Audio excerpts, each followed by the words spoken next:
Jorge Bonfante, sou professor de Teoria Musical e Baixo Elétrico na Escola Municipal de Música de Paranaguá. Essas videoaulas servem para vocês fazerem atividades ainda no tempo de quarentena. Lembrando que todas essas atividades são remotas e não precisa procurar nenhuma casa de cultura, nem nenhum espaço físico da Secultura. Só basta acessar pelos canais remotos.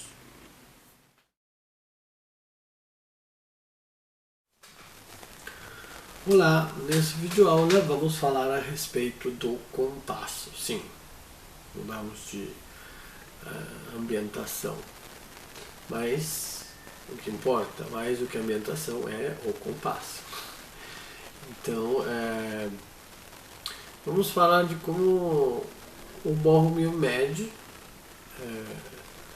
entende ou define o compasso, que é uma coisa que a gente já foi falando um pouco antes também.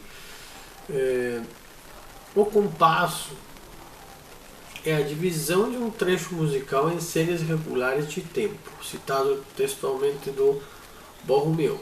Ou seja, qual é a pretensão de um compasso?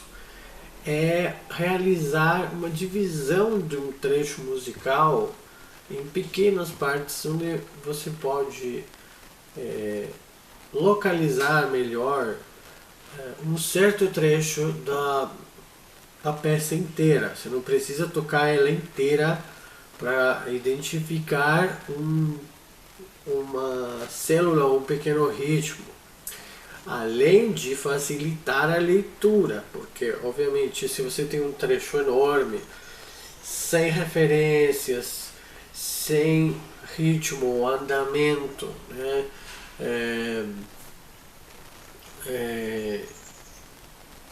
pode ser que você se atrapalhe mais e que quando se atrapalhe nem sabe em que lugar está. Com os compassos a gente pode falar, por exemplo, estamos lendo e no 14º compasso me desconcentrei e li errado.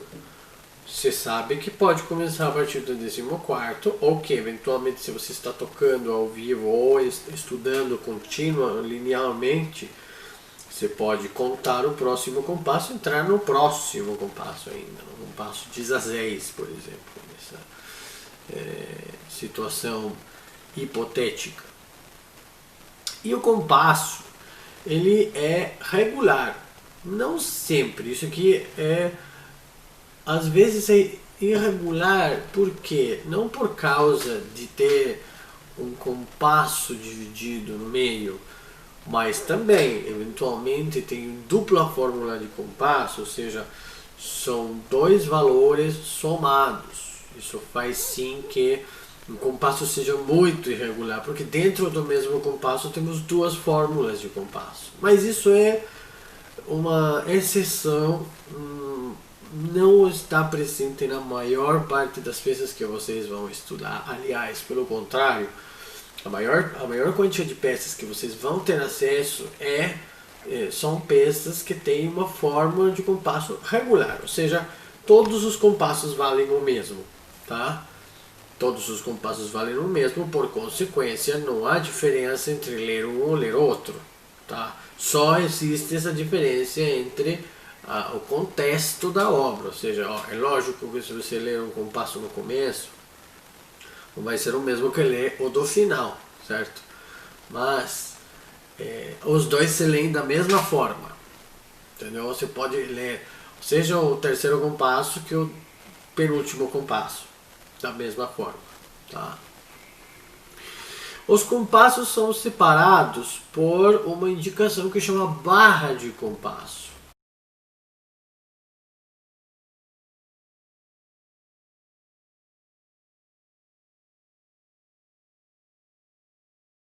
Então, a barra de compasso é aquela linhazinha que a gente já viu em alguns outros exercícios, e ela divide o espaço da linha melódica escrita no pentagrama em partes iguais, todas iguais, tá? O certo é colocar a barra a partir, encostando na primeira linha de cima, e fazer ela descer até a primeira linha de baixo, sem nem ultrapassar as linhas, nem não chegar nelas.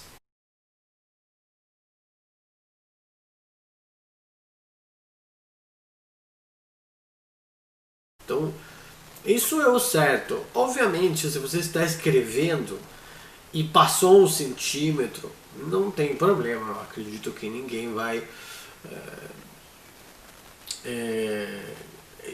Esse possível erro, entre aspas, não vai comprometer a sua escritura. Mas o textual do livro do professor Borromeo Mendes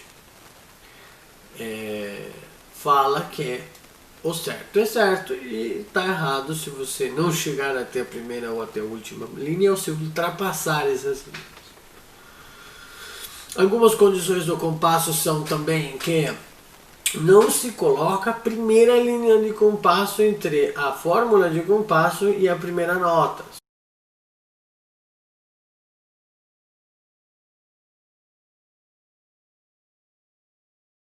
Só se escreve a clave, a forma de compasso e que começa a se escrever a música. Depois, passado o tempo da forma de compasso, se escreve a divisão para fazer ela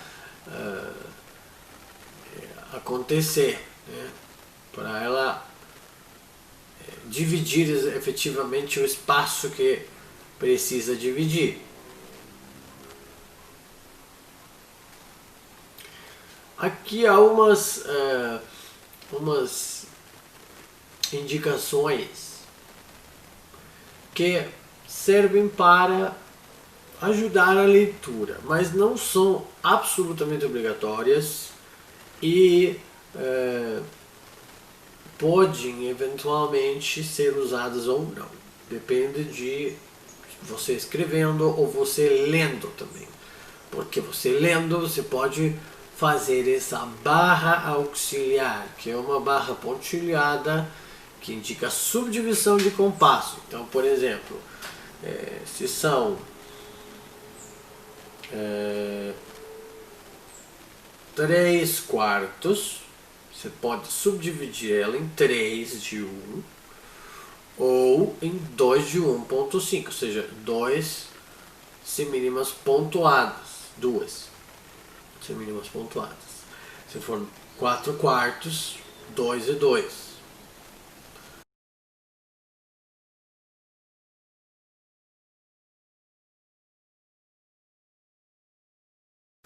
É uma indicação que pode ser executada, mas não é obrigatória. Existe a barra dupla ou travessão, que simboliza o fim da música. Quando acabou a melodia, você coloca uma barra, uma linha preta, como se fosse uma barra de compasso, mais uma linha grossa, preta também, do lado daquela barra, sinalizando que até ali vai a música. E pronto, acabou. Essa barra também pode indicar o final de um trecho, mas nesse caso você vai fazer uma dupla linha normal, nenhuma vai ser mais grossa que a outra.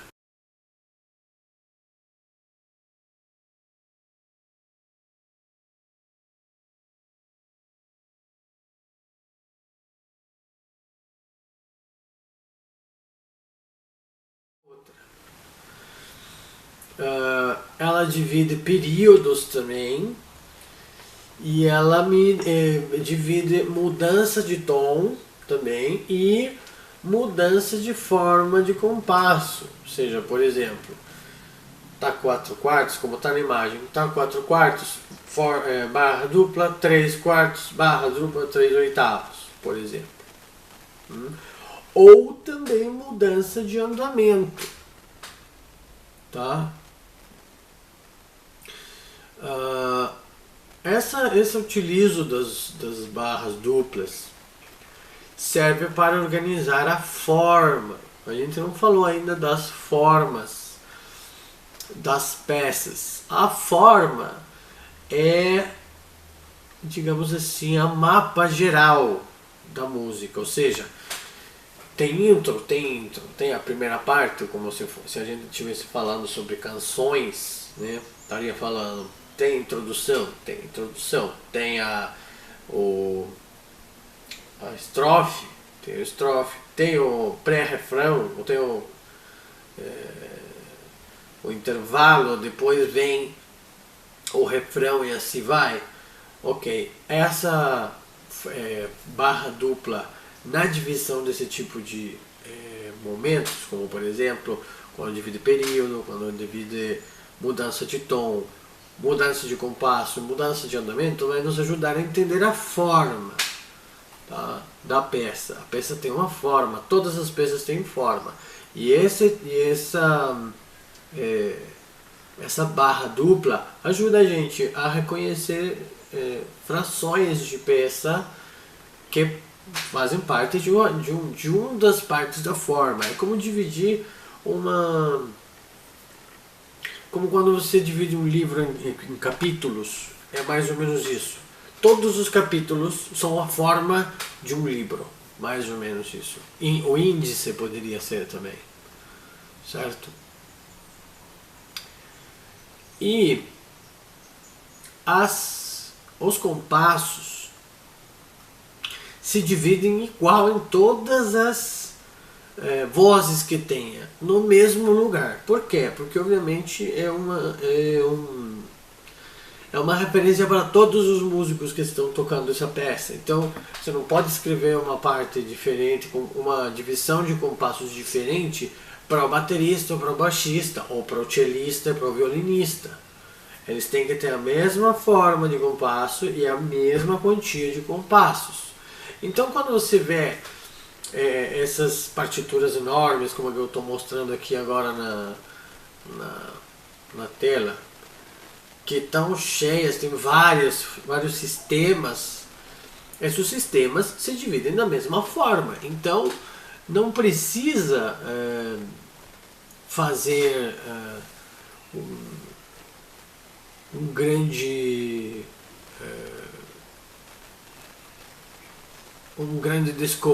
descoberta quando você está lendo isso. São todos iguais. Então, o que se você tem que fazer é escolher o carrinho onde você vai ler e continuar naquela linha, que é a coisa que eu acredito que seja mais difícil quando você tem muitos sistemas. É por isso que esse tipo de partitura também não é passada para todos. Cada músico tem a sua parte e o maestro tem o diretor tem a grade inteira, como se chama essa partitura aqui